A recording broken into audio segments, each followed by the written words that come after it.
Welcome to the Jill on Money Show. It's Sunday, January 15th. And if you missed yesterday's episode, go listen to it right now. Okay, hold on. Let me just give you a little time. Go listen to it.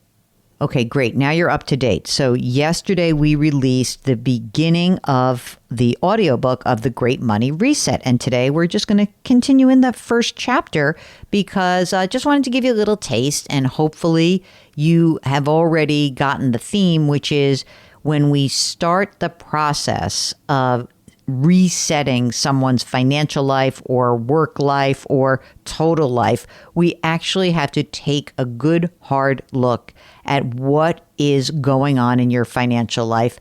And in this next part of the book, I start talking about having different plans. Plan A, Plan B, you know the drill. Okay, here's more of the Great Money Reset.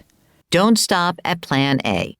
Now that the relevant numbers are inscribed for eternity in your pink notebook, your next step is to assess the change you're thinking of making. How will it affect each of the big five over the next 3 years at least, and over the longer term, 5 years, 10 years, and beyond? Will you need to blow through a sizable portion of your assets? Will your annual income rise, thanks to a pension you might receive, for instance, or fall because your salary will be lower or non-existent? Will you assume more debt or aggressively pay it down?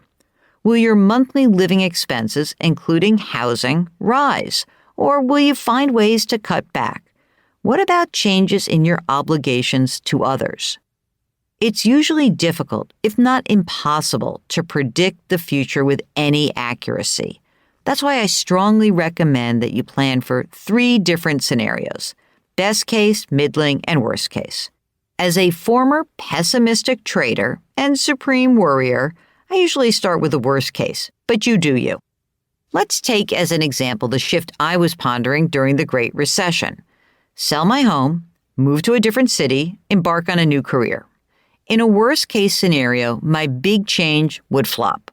I wouldn't be able to find work as an on-air media maven covering all things financial. My girlfriend would get sick of me and throw me out on the street, causing my housing and other expenses to be double what I'd expected or more. And although my family lived in New York City, maybe I would hate living there again after a decade away and wish I'd never returned. In a middling scenario, things would sort of work out for me. Yes, I would make a successful career transition, but the money would not be what I'd hoped. Or it would take me a lot longer to make the transition, or the work would be intermittent and unpredictable. My girlfriend would decide to put up with me, but maybe we would require more space because, as you can imagine, I take up a lot of space. As a result, my housing costs might perhaps run 10 or 20% more than I expected. My parents or someone else in my family might suffer a health setback, requiring me to take time off from my fledgling career and limiting my earnings. I might not love my new career, but it might not be terrible either. In a best-case scenario, everything would work out as I'd hoped. I'd very quickly find work in the media industry, making what I thought I'd make. My girlfriend and I would remain in the apartment, and I would love my new life.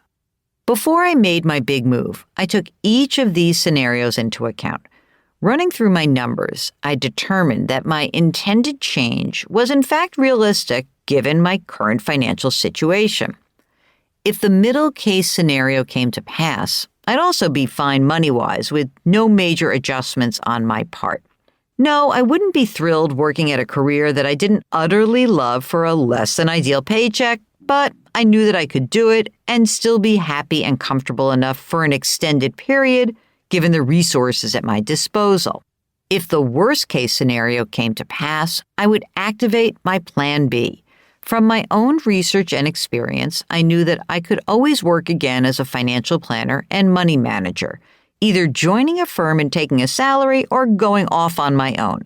In either case, I wouldn't be thrilled on a personal level, but I would be making a very good living. And if for some reason I couldn't find work as a financial planner, I knew that I could always go into sales of some kind. Call this Plan C. Cars, software, hardware, didn't matter because I knew that I could sell it and make enough to support myself in New York City or elsewhere if I had to. Sometimes smaller is better than going big. As I mentioned earlier, and as this analysis of my options suggests, deciding what to do with your life need not amount to an either-or choice. Almost always you can find intermediate options that might be appropriate if your best-case scenario doesn't pan out, or if your financial situation doesn't permit you to move toward your dreams all at once. Even if your financial situation is relatively strong, I invite you to consider incremental steps you might take toward achieving your dreams as you envision future scenarios. If you hate your job and feel tempted to retire early, maybe you could make a lateral move instead, finding work in a different industry. Maybe you could move to a different firm in your present industry. Maybe you could find a different job in your current company or negotiate a different work arrangement in your current job that would allow you to fulfill at least some of your needs. If you imagine going back to school, maybe you don't have to quit and enroll full-time at great expense to get your degree. Maybe you could take night classes or arrange a semester-long leave of absence from work. If you imagine taking some time off to find yourself and figure out what would really make you happy, maybe you only take a limited time away, like a gap year. In fact, definitely give yourself a deadline, or you might find that a year turns into 2, turns into 3. If a full year isn't realistic given your finances, maybe you only take 6 months or 3. Each of these alternative pathways might have financial ramifications that are less extreme and more manageable than those resulting from a full-blown money reset. Incremental steps have the added benefit of allowing you to dabble in your dreams and see how you feel. Maybe incremental steps will be enough to satisfy you, or maybe not. Melissa, from the introduction, didn't just leap into taking 6 months or more off to travel and find herself. She first took a month-long leave of absence from work. Only when that didn't satisfy her did she understand that she really did need to take a bigger risk. We often don't know what we want as well as we think we do. When Linda from Philadelphia left a well-paying but demanding job in sales in 2019, she was eager to pursue her long-standing dream of working full-time as an actress. She had done some acting in her 20s, and now, at age 66, was prepared to put it all out there again. Auditioning for several roles in theatrical productions, she discovered that directors weren't eager to hire someone who had taken a 40-year hiatus from the profession. Even more interesting, she didn't really like the theater as much as she imagined she would. "I guess the dream changed," she said. Linda wound up auditioning to record audiobooks. In March 2020, she got her first assignment. 18 months later, she had recorded 23 books across genres. "It's been a blast," she said in an email. "I'm not a person who can not work, so this is perfect for me. I get to utilize my creativity, I've learned some audio engineering skills, and I'm reading fun, interesting books. Love that." Your plans might take you in wonderful and not so wonderful directions that you can't predict right now.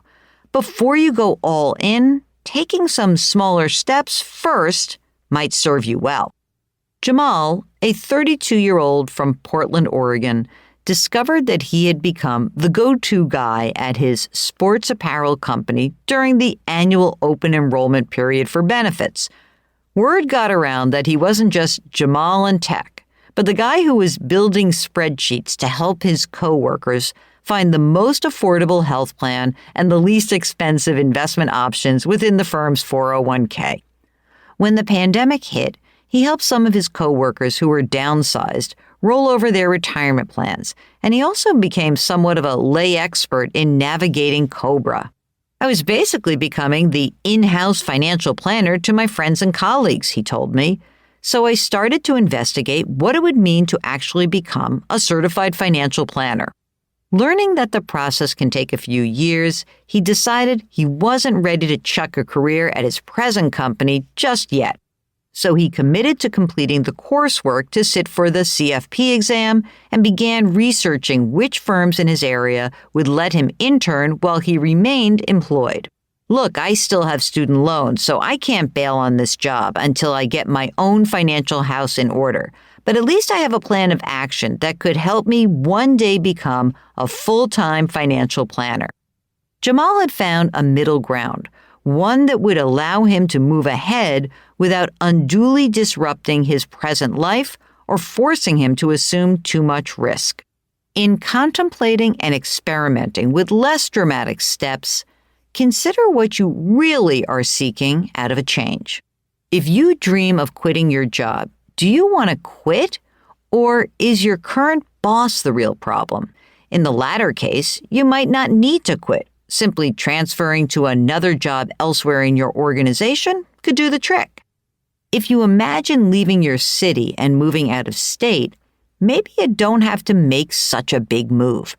Thinking about why the move sounds so appealing to you, maybe you'll find that it isn't the change of scenery per se that you crave, but simply the chance to live more cheaply. If that's the case, moving to a cheaper suburb a half hour away might serve as a good substitute, or at least an interim step toward something bigger.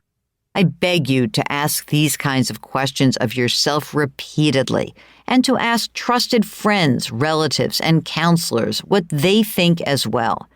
In many cases, our gripes about the present and our dreams about the future rest on hidden assumptions we're making that might not bear out. It would be a shame, and perhaps pose a serious problem, if we wound up blowing up our careers or our lives to solve a problem that didn't exist.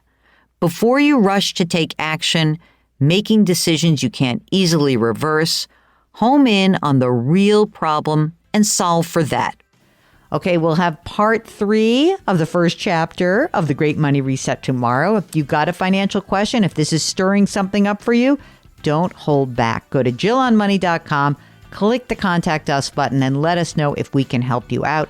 Of course, you can pre-order the book right there, and when you pre-order, you will be invited to our first ever free webinar. So that's one of the reasons you should pre-order the book.